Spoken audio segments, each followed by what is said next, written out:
everyone, Comic Reviewer here.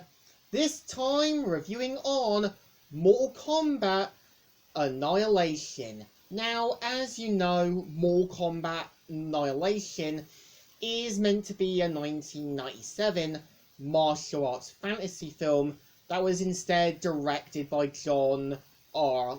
Leonardi instead of the previous director, Paul Anderson.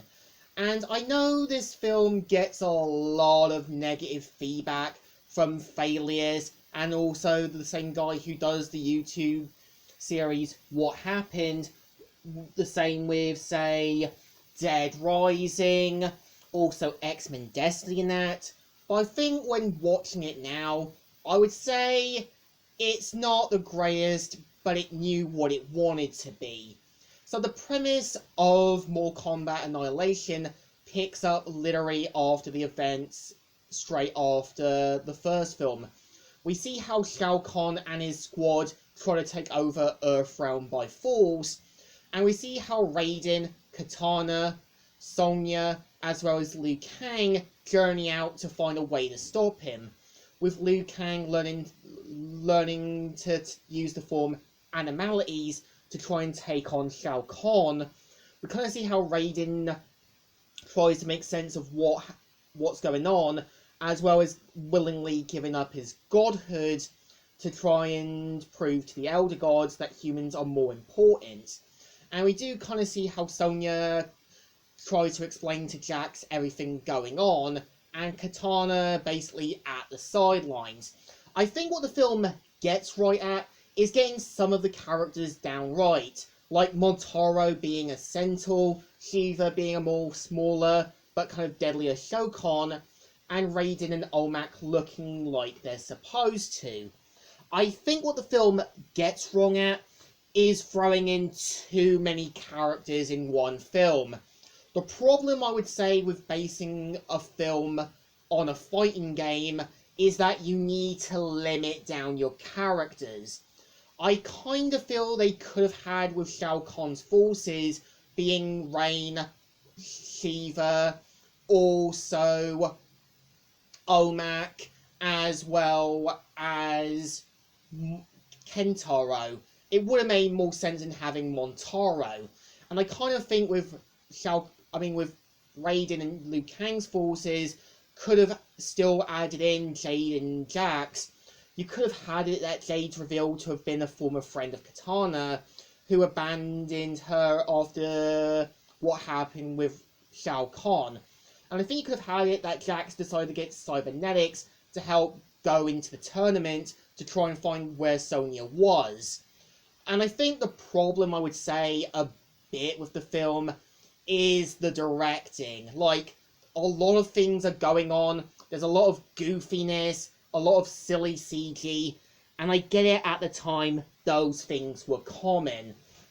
I think some of the newer actors do try their best. I think James Renner is a better Raiden because he does sound serious. He knows that there's going to be a lot more repercussions now. And I kind of give Renner's Sonnen credit in playing Shinnok. Like, you can tell he tries to play this character who's cold, distant, and meant to be a counterpart to Raiden. And yeah, in the film version, they do make Raiden and Shao Kahn brothers, and Shinnok the father. Even though in the games, it's kind of confirmed by the backwards talking deception that Raiden, Shao Kahn are the same beings from the same realm. They weren't stated as brothers, but being in a different kind of position, with Raiden patrolling Earthrealm, while Shao Kahn was originally the protector of Outworld before killing off Onaga. I think what the film tries to do is give Raiden more of a reason to why he's a counterpart to Shao Kahn. And I think what the film was trying to go for at the ending of the first film was probably going with a plot similar to Mortal Kombat 2. I think it would have been interesting, and I think had Paul Anderson worked on the script and found a way to kind of work things out, maybe we could have had things being worked. I think the problem with basing it on Mortal Kombat 3 is trying to focus too much at one film. You need to limit down your characters to a certain degree. And I know there was plans for a third Mortal Kombat movie that was in development hell for 2 decades, called Mortal Kombat Devastation, until the 2021 reboot that actually did fix things. And there was actually also meant to be a surprise ending, with Shinnok working with Quan Tri, foreshadowing the possible deadly alliance for the third film.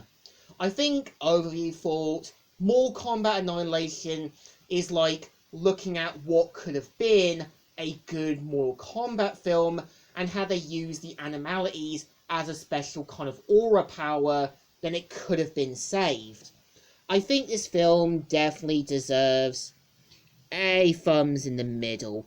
It's not great, not bad, but at least things are meant to be what they're supposed to, despite a clunky mess.